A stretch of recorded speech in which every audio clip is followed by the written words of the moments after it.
How's fatherhood so far? Fatherhood's fantastic. It's a huge blessing. My little girl's unbelievable. Being a girl dad's really, really cool. There's nothing else like it in the world. And so even days that are tough, when you get to go home to that, that's a blessing. But I appreciate you asking that. She's awesome. Thank you. I know you do some work with the tight ends. What's your evaluation of the tight end room so far? Good, deep room. Obviously, you return Cole, you return Gabe, you bring in Mo, you bring in JC, you bring in Walter Taylor. You have the two young kids as well with Tilden Riley and Adam Gim. It's a deep room. Trying to get all the new guys on the same page, right? And again, getting them here in the wintertime, having spring ball, having summertime, getting to fall camp, and again, installs and all those things. Those guys are doing a really nice job. We put a lot on their plates in our offense, but they're doing a really nice job. Cole Spence is obviously the leader of the room. We're going to lean on him heavy. The things that Gabe Fisher does, he does at an elite level. Adding in Walt, JC, and Mo, those guys can be really dynamic for us, and we got to find good spots for them, but they're doing a really nice job. They're working really hard. Walter's had a great camp on the field, but I know he's at a disadvantage in terms of knowing things that the other guys know. The lack of experience in position, and also being here. What is he doing to make up and maybe close the gap in that? Yeah, so Walt is very football smart. Obviously, got a quarterback background. And so, you install something once to Walt, he's gonna figure it out.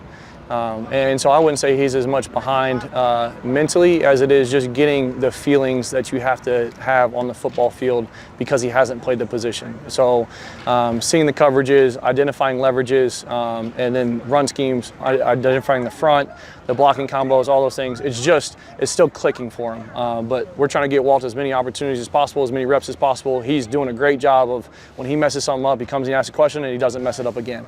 And so really excited about Walt and what he's doing in the fall camp that he's having. Got to continue to push him. How have you seen the kick return game develop? Kick return game develop is good. Obviously, we get Junior back. Junior will be the primary kick returner.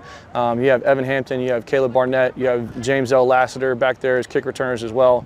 All of those guys, you get the ball in their hand and good things are going to happen for your football team. Those guys are dynamic with the ball in their hand. Obviously, you guys have seen what Junior can do with the ball in his hand.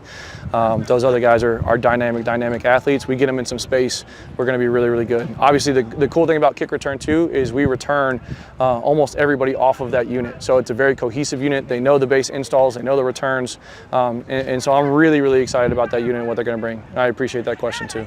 Like you mentioned, a lot of the best players on the team play special teams. Yep. What does that say about the program and how receptive has the rest of the staff been to that? Yeah, absolutely. The rest of the staff pushes into it. Obviously, we want guys that are going to play in the NFL.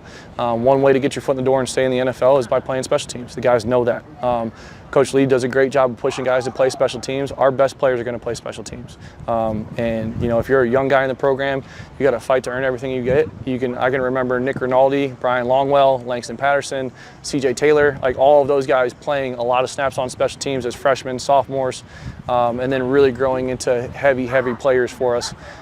It's going to be the same thing with this team. We're going to have a lot of veterans who have played a lot of snaps for us. But we're also going to have some young guys that are going to be dynamic in the future that are their opportunity right now is special teams. And they take the reins on that, and they're really good about it. What have you seen with Brock Taylor's development, and what do you think his range could be this year? His range? That's a great question.